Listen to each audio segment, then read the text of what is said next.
case. What is your opinion on what actually happened? What do you think happened? And also, if you have any suggestions, like what I should make my future videos about, please comment it all down below also. And of course, subscribe to my channel if you enjoy true crime content and would like to see more from me. To all the old heads, sorry lads, I've been gone for some time. I think it has been more than a week since I last posted, but I've been keeping deathly busy, so sorry about that, but I hope to manage better in due course. Right, so let's start the story of O.J. Simpson's case. The O.J. Simpson murder case, officially the people of the state of California versus Orenthal James Simpson, was a criminal trial held in Los Angeles County Superior Court. Former National Football League player, broadcaster and actor O.J. Simpson was tried and acquitted on 2 counts of murder for the June 12, 1994, slashing deaths of his ex-wife Nicole Brown Simpson and her friend Ron Goldman. At 12:10 a.m. on June 13th, 1994, Brown and Goldman were found stabbed to death outside her condominium in the Brentwood neighborhood of Los Angeles. Simpson became a person of interest after police found a bloody glove behind his house and was formally charged with the murders on June 17th.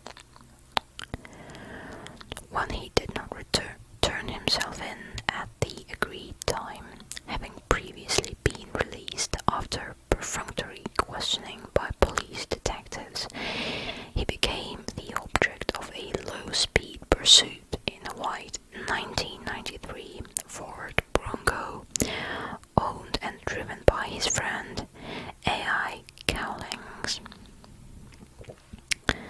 But this is the beginning.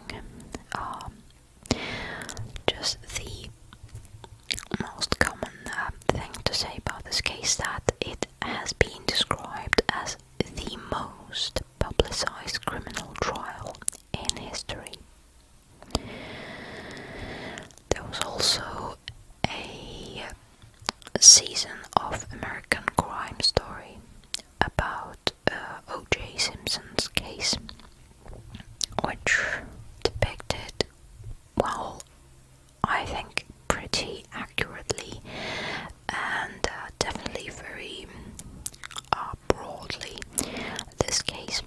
So of course it's not any it's no documentary film, but it kind of gives you the idea of what was happening at the time.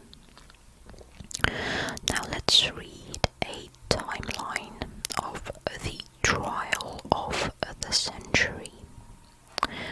From the Bronco chase to inside the California courtroom, here are the key moments from the trial of the former NFL running back. On the evening of June 12, 1994, O.J. Simpson's ex-wife, Nicole Brown Simpson, and her friend, Ron Goldman, were stabbed to death outside of Brown's Brentwood, California home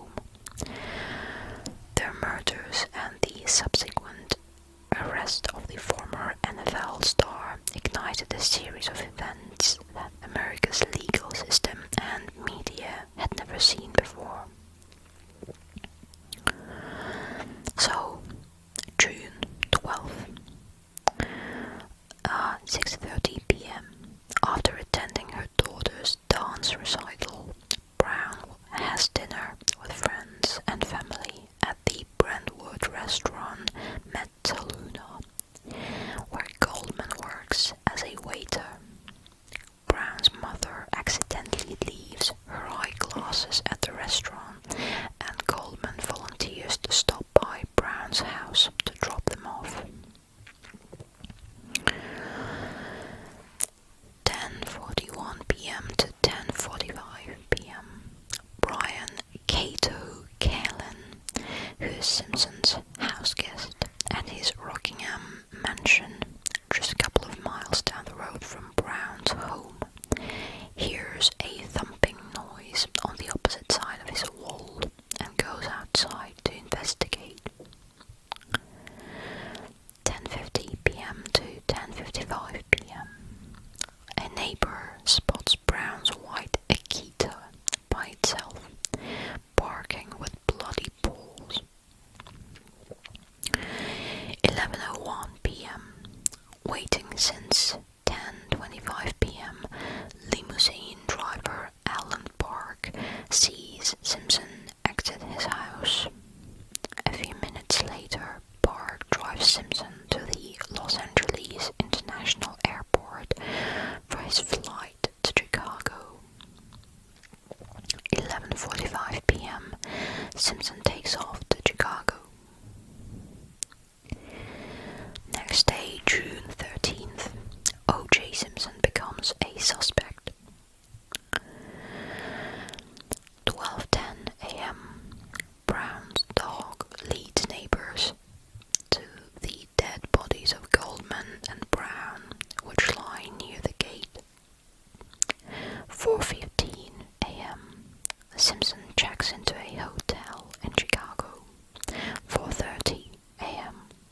Police arrive at Simpson's Rockingham mansion to inform him of Brown's death, but instead discover his blood-stained Bronco and a bloody glove that matches one found near Goldman's body.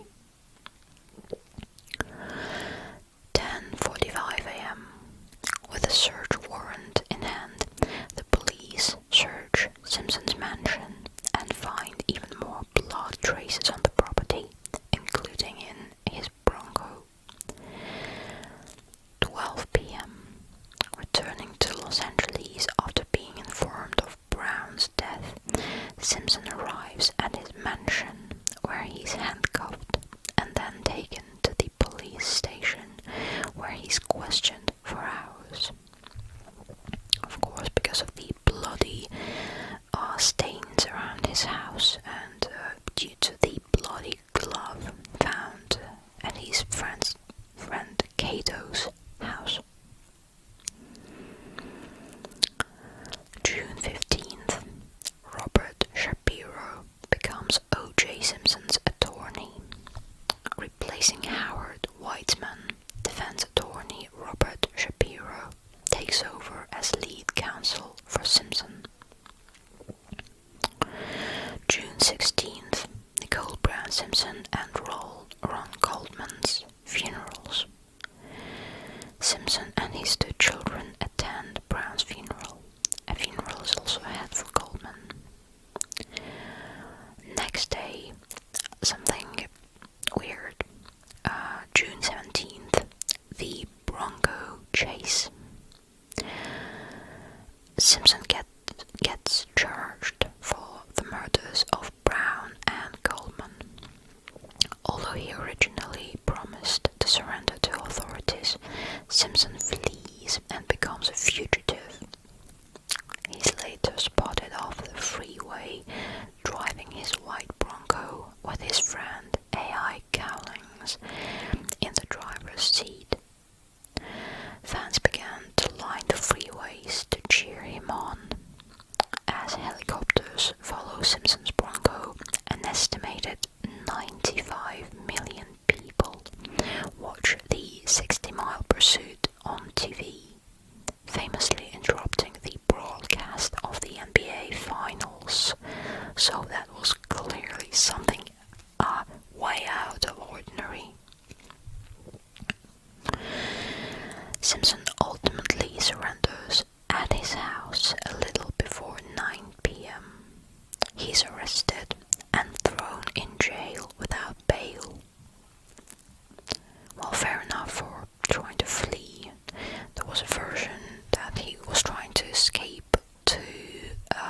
Mexico. But he didn't succeed, of course, which is fair enough, because you shouldn't try to run away from the authorities when they just want, well, they have some proof and they want to question you. You know, like running kind of gives you away as suspicious. Okay, July 22nd. O.J. Simpson pleads not guilty. Simpson pleads, quote, absolutely 100% not guilty to the murder charges. Judge Lance Ito is assigned to the case. So of course, when a person pleads not guilty, they have to set up a trial, a full trial with a jury, which is a mess. It's always a mess.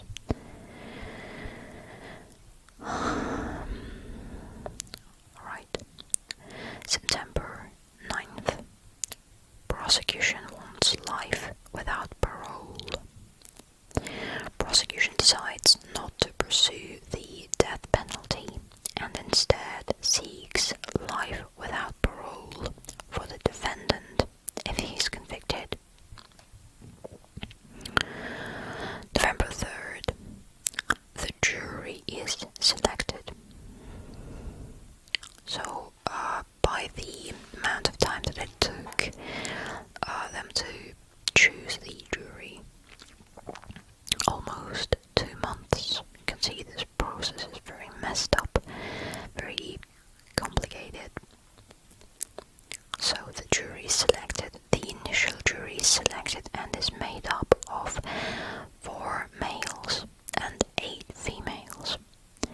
8 of the jurors are black, 1 Hispanic, 1 white person, and 2 mixed race. Fast forward another 2 months, January 11th, the jury reports for duty. So the jury, 12 men and 12 women, are sequestered. Then, January 15th to 16th, Simpson's lawyers stop speaking to each other. Another messed up detail about this case. So Robert Shapiro tells the media that he and another one of Simpson's defense attorneys, F. Lee Bailey, are no longer on speaking terms. Nice one for the team. And right after that, on January 18th, Johnny Cochran takes the reins of the defense. John Cochran becomes lead counsel for the defense. Judge Ito rules that the jury is allowed to hear evidence of Simpson's alleged domestic abuse towards Brown. Well, a few days later, on January 24th, the prosecution begins its opening statement. Prosecutors Marsha Clark and Christopher Darden make passionate opening statements. He, quote, he killed her out of jealousy. Darden told the jury, quote, he killed her because he couldn't have her. So, domestic abuse. What else do we need in this case? Next day, January 25th, the defense gives its opening statement. Cochran begins his opening statement on behalf of the defense. Quote, this case is about a rush to judgment, an obsession to win at any costs, he told the jury.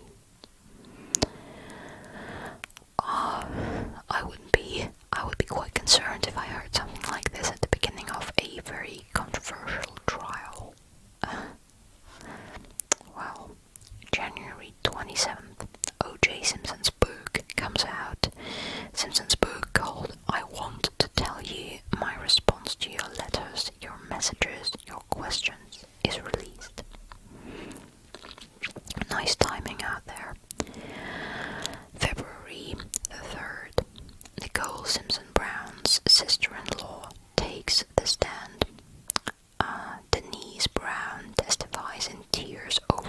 Simpson abused Brown.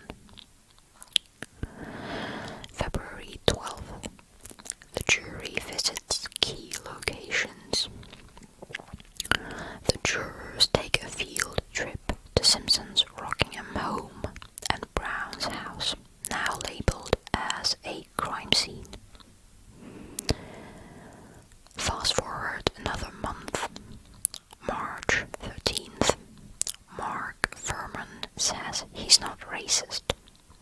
So, Detective Mark Verman, who was the first man on the crime scene, is cross-examined and denies being racist.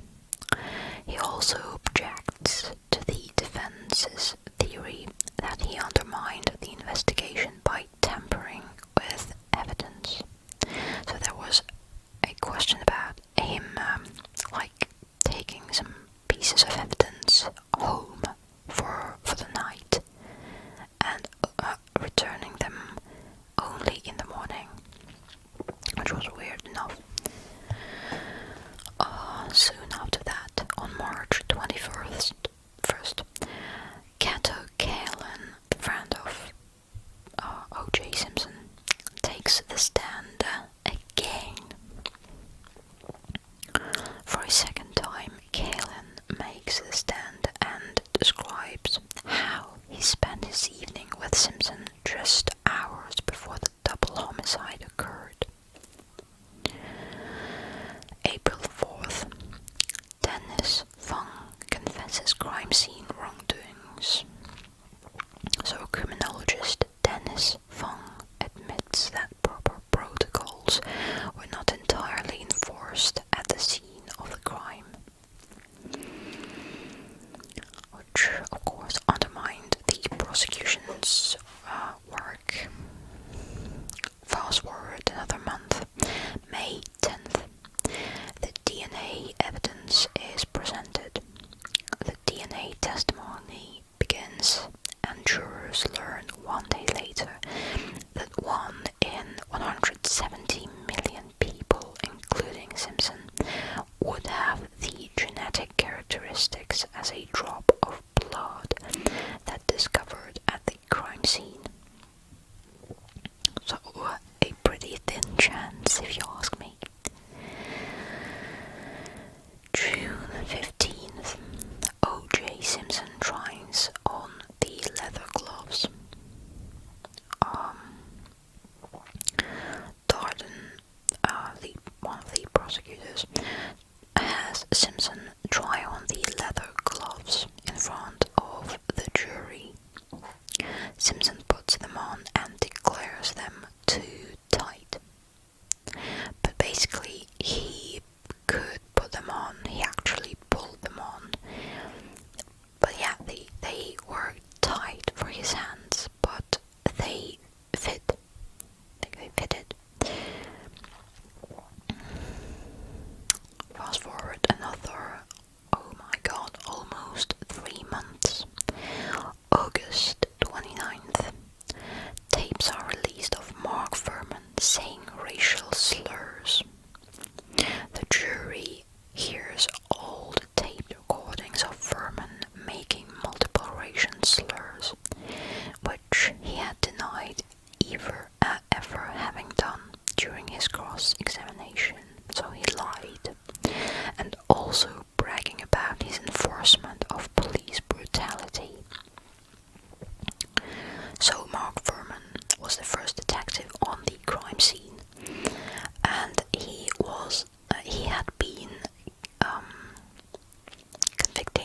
convicted of saying racial slurs in his work, making controversial statements before the case, which seriously undermined his work as a criminal investigator, as a detective, in the case of O.J. Simpson.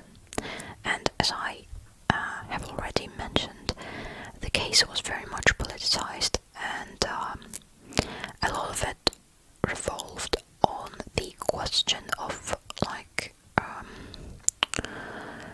perception of race and its twisted understanding in those years in which all this took place. So now they basically showed that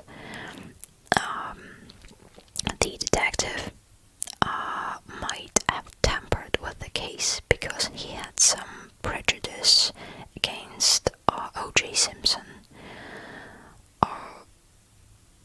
and that seriously throws down the prosecution. Fast forward another month. My god, this takes so long, ever so long. September 28th, the defense presents its closing argument. Following the prosecution's closing arguments the day before, Cochran delivers his closing argument to the jury with his famous phrase, "If it doesn't fit, you must acquit." And a few days later, on October the 3rd, O.J. Simpson is acquitted. Deliberating for less than 4 hours, the jury returns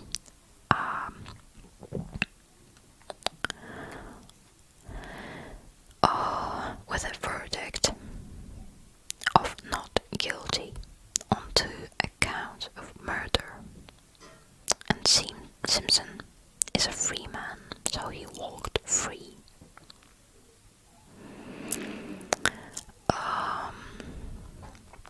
So I guess we should now say a few words about the aftermath of all this, especially about the Simpson being acquitted. Despite Simpson's acquittal of the 2 murder charges, Police Chief Willie Williams indicated that he had no plans to reopen the investigation, saying of the acquittals, "It doesn't mean there's another murderer." Fair enough, because during the case, the defense didn't prove wrong any of the actual accusations. Like, the prosecution presented the jury with some solid physical evidence, like the blood, the gloves, some receipts about buying the gloves and stuff. So they actually presented physical evidence for O.J. being guilty, and the defense did not crush or prove false any of those accusations, any of those real solid facts. They were just messing about with racial slurs that, yes, took place, but they were not the subject of the said investigation. So, I don't know about you, but personally I believe that O.J. Simpson did it. But you can share your opinions in the comment section. So we might as well discuss it. Maybe you have a more profound perception of the case. So let's talk it over. So, in February of 1998 issue of Esquire, Simpson was quoted as saying, "Let's say I committed this crime. Even if I did this, it would have to have been because I loved her very much, right?" Excuse me, what? In April 1998, Simpson did an interview with talk show host Ruby Wax. In an apparent joke, Simpson showed up at her hotel room, claiming to have a surprise for her, and suddenly waved a banana about his head, as if it were a knife, and pretended to stab Wax with it. The footage soon made its way onto US television networks, causing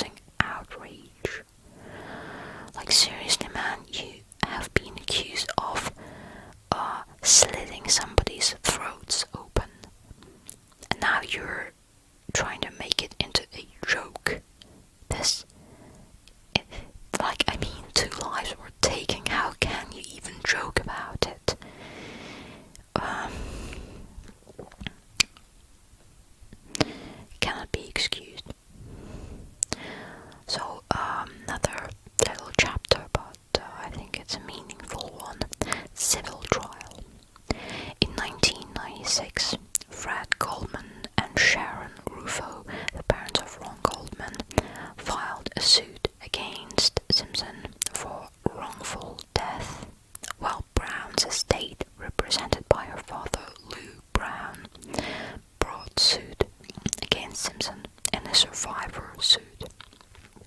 The trial took place over 4 months in Santa Monica and by judge's order was not televised this time, thank God.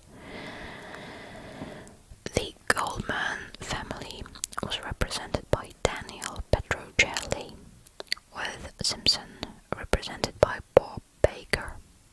Attorneys for both sides were given high marks by observing lawyers.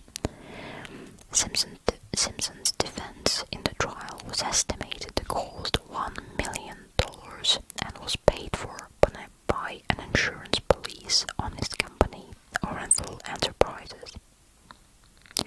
Mark Verman was not called to testify, and Simpson was subpoenaed to testify on his own behalf. A photo published in National Enquirer in 1993 of Simpson wearing Bruno Magli shoes was presented at the civil trial. Simpson denied owning these shoes and said the photo was doctored like his mugshot over the cover of Time magazine, but E.J. Flemmer, the photographer who produced the originals, disproved that claim. Don't know what it has to do with the case, sorry. So, the jury in the trial awarded Brown and Simpson's children, Sidney and Justin, $12.6 million from their father as recipients of their mother's estate. The victims' families were awarded $33.5 million in compensatory and punitive damages, thereby finding Simpson responsible for the respective murders. In 2008, a Los Angeles Superior Court approved the plaintiff's renewal application on the court judgment against Simpson. 4 years after the trial, at an auction to pay some of the money in the compensation order, Bob Enyard, a conservative Christian radio host, paid $16,000 for some of Simpson's memorabilia, including his Hall of Fame induction certificate, 2 jerseys, and 2 trophies he was given for charity work. Enyard took the items outside the courthouse where the auction was held, burned the certificate and jerseys, and smashed the trophies with a sledgehammer. Well, I think this is enough about the case. Everything else is just birds and bees. So let me know what you think about this case. I'm interested to know all the various opinions.